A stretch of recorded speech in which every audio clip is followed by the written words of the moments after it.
Hola, hola, hola, jovencitos, jovencitas. Hoy es jueves 23 de marzo y se nos va yendo el tiempo, ¿no? Dice la palabra de Dios, aprovechando bien el tiempo porque los días son malos. Las cosas hay que hacerlas cuando hay que hacerlas, ¿no? Porque a veces sin darnos cuenta nos damos que se nos pasa el tiempo y postergamos y postergamos. Un día estoy joven de mi mamá, un día estoy joven de mi mamá, un día estoy joven y nunca fui. En estos días voy a no sé qué parte, en estos días visito a no sé quién y no pudimos ir. El tiempo hay que aprovecharlo y cuando es y arranque de una. No pasa nada. Vaya, porque ese es el tiempo. Seguimos orando entonces. Como les decía el martes, una experiencia maravillosa. Estuvimos en el retiro de hombres. Fueron alrededor de 80 hombres. Y tuvimos la visita del pastor Antonio Amor. Mañana tenemos en el servicio de la iglesia a las 7 y seguimos con la palabra de Dios, leyendo el evangelio, la primera carta de Corintios. Orando por Sarita y viendo la gloria de Dios, el Espíritu Santo se ha manifestado poderosamente. No deje de orar por ella. Vamos a pedirle al Señor para que nos hable en su palabra. Espíritu Santo, que tú nos bendigas, nos hables, nuestro corazón sea el receptor poderoso de tu palabra. Que tú nos bendigas en el nombre de Jesús. Amén. Estamos en el primer libro de Reyes ya pasamos por Números, Deuteronomio, Éxodo, Génesis, Levíticos, Josué, Jueces, Ruth, primera y segunda de Samuel, y ahora estamos en Primera de Reyes. Y en el capítulo 11, en el versículo 9 dice: y se enojó Jehová contra Salomón, por cuanto su corazón se había apartado de Jehová Dios de Israel, que se le había aparecido 2 veces. Quiere decir que Dios se le manifestó a Salomón 2 veces. Ojo, se le apareció. Hombre, esto es una experiencia maravillosa, que Dios hable con uno. ¿Quiénes somos nosotros? Nosotros no somos nadie, no somos nada, y Dios es todo, y Dios es el que nos dio la vida y nos dio todo. En estos días me preguntó alguien qué es la gloria de Dios, y le dije: todo es la gloria de Dios, el todo es la gloria de Dios. El mar, los planetas, el sol, todo eso es la gloria de Dios, ¿sí o no? La gloria de Dios es esos destellos tremendos. El cerebro, el funcionamiento del cuerpo, el ser humano, el mar, los ríos, las flores, todo es la gloria de Dios. Así que todo es la gloria de Dios, ¿no? La tierra, el cielo, el trono de Dios, y la tierra, el estrado de sus pies. Y ese Dios maravilloso tiene la sencillez de tocar nuestro corazón, de acercarse a nosotros, y dice ahí, narrando, que se le acercó a Salomón 2 veces a hablar, a conversar con él, a que Salomón disfrutara de su presencia. Y Salomón, por el problema que tenía con su cuestión femenina, se apartó del Señor, y Dios se enojó con Salomón.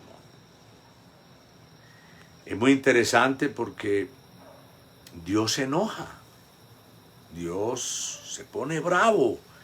La gente no entiende esa parte. Nosotros nos enojamos cuando vemos actos de injusticia, nos enojamos cuando alguien comete un acto de injusticia contra nosotros, cuando el banco nos debita una cosa indebida, cuando nos cobran una cosa que es injusta, y nos enojamos. Nos enojamos cuando nos ofenden, nos enojamos cuando desobedecen.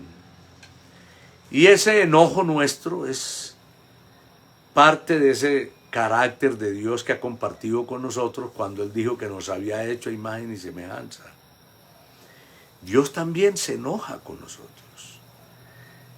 Porque el enojo de Dios está con respecto no a una demanda, como en el caso de nosotros, ¿no?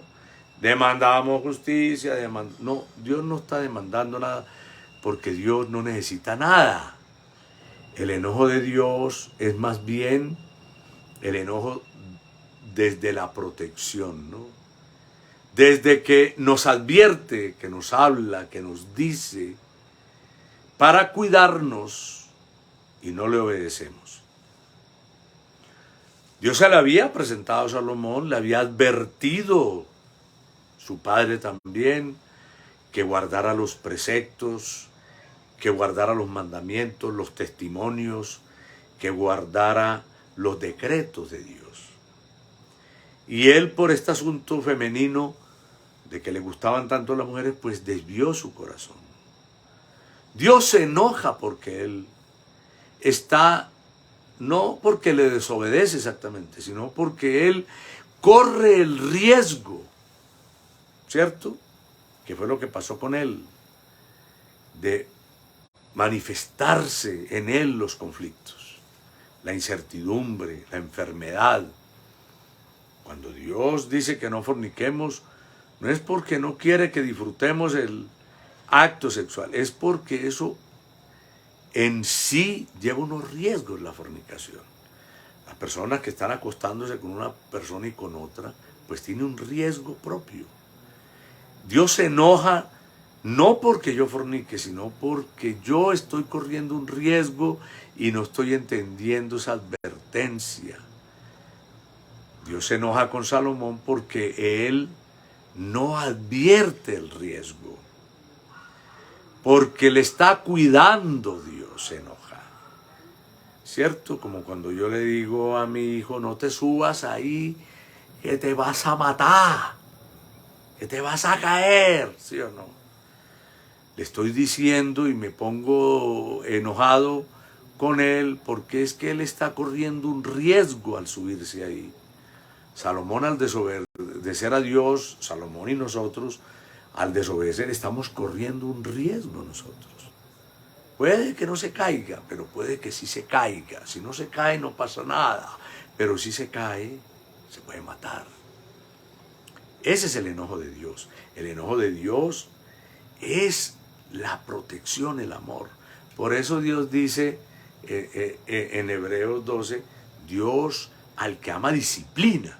Y la disciplina es como un acto de enojo, ¿no? Nadie disciplina muerto de la risa, entonces ya no es disciplina. No, la disciplina se hace con un carácter de enojo, ¿sí o no? Pues ya no vas a hacer esto, pues no irás allá, ¿sí o no? Es un acto de enojo. Pero es un acto de enojo porque es que yo estoy, dice Dios al que ama disciplina. Entonces el enojo de Dios con Salomón es un enojo de amor por Salomón. Dios se ha enojado conmigo, claro que sí. Dios me ha disciplinado, claro, y muchas veces. Y yo soy muy agradecido con Dios porque me ha disciplinado. Y cuando se ha enojado, también, ¿sí o no? Yo tengo unos recuerdos muy lindos de mi papá, aún en medio del enojo. Pero yo entendía que mi papá no era que me odiara, sino que me amaba. El enojo de Dios es el amor. Si Dios se ha enojado contigo, es porque te ama. Nada más. Y porque te está protegiendo. Padre, gracias por esta noche. Bendícenos, gracias por todas las cosas maravillosas que nos das. Amor, bondad y generosidad. Tu gracia esté con nosotros y nos bendigas. Úngenos y llénanos de ti. Ven Espíritu Santo sobre nosotros. Danos descanso en el nombre de Jesús. Amén. Dios les bendiga, que descansen mañana. No se les olvide en la iglesia.